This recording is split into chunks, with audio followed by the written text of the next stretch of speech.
साथियों, आज मैं आपको एक कहानी सुना रहा हूँ जिसका शीर्षक है अति समझदार पंडित जी की सूझबूझ। साथियों, अपने बुजुर्गों के मुंह से आपने एक कहानी सुनी होगी कि बिल्ली की मृत्यु का दोष भी किसी के हाथ से मरने पर बहुत ज़्यादा माना गया है और उसका निवारण कराना पड़ता है। एक बार कुछ बच्चे खेल रहे थे और खेल खेल में बच्चों ने बिल्ली को पकड़ लिया और इतनी ज़ोर से पकड़ा कि वह मर गई। एक बच्चे के घर में पता चला तो उसके घर से उसकी दादी एक पंडित जी के पास उसके निवारण के लिए गई। उनका मन डर रहा था कि कहीं यदि निवारण नहीं हुआ तो अशुभ हो सकता है। पंडित जी मिल गए और उन्होंने पंडित जी को पूरा हाल बताया कि मेरे नाती से एक भूलवश बिल्ली की मृत्यु हो गई है और उसका निवारण कराना है। आप बताइए कैसे किया जाएगा।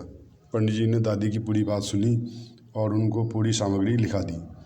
उस सामग्री में कहीं एक सोने की बिल्ली बनवा कर लाने के लिए भी लिखा था और सामान तो सस्ता था, लेकिन सोने की बिल्ली तो बहुत महंगी बनती।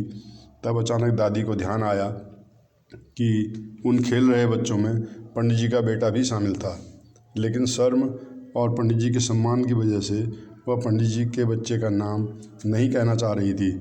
जब सोने की बिल्ली बनाने के लिए अधिक खर्च की समस्या आई तो उन्होंने पंडित जी से कहा, पंडित जी आप बुरा न माने तो आपसे एक बात कहूँ।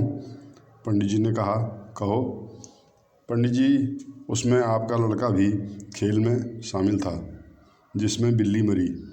तो पंडित जी का माथा अचानक ठनका तो उन्होंने अपना खर्च बचाने के लिए तुरंत उपाय सोचा। तब उन्होंने दादी से कहा कि आपके नाती का नाम क्या है बताओ।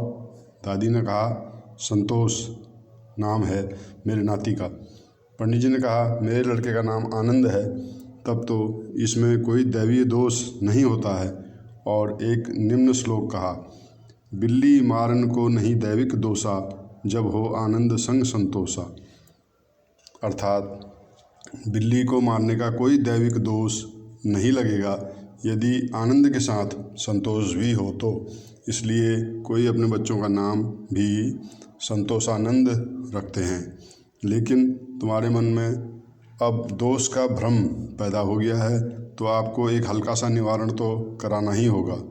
अब आप सोने की बिल्ली की जगह एक छोटी सी सोने की प्रतिमा ही ले आना, उससे ही काम हो जाएगा। इस तरह पंडित जी ने अपने बेटे का नाम बिल्ली दोष में आने पर निवारण कार्य के अपने पैसे भी बचाए और दादी का भी ज़्यादा खर्चा नहीं हुआ और दादी के भ्रम का भी निवारण हो गया। कहानी सुनने के लिए धन्यवाद।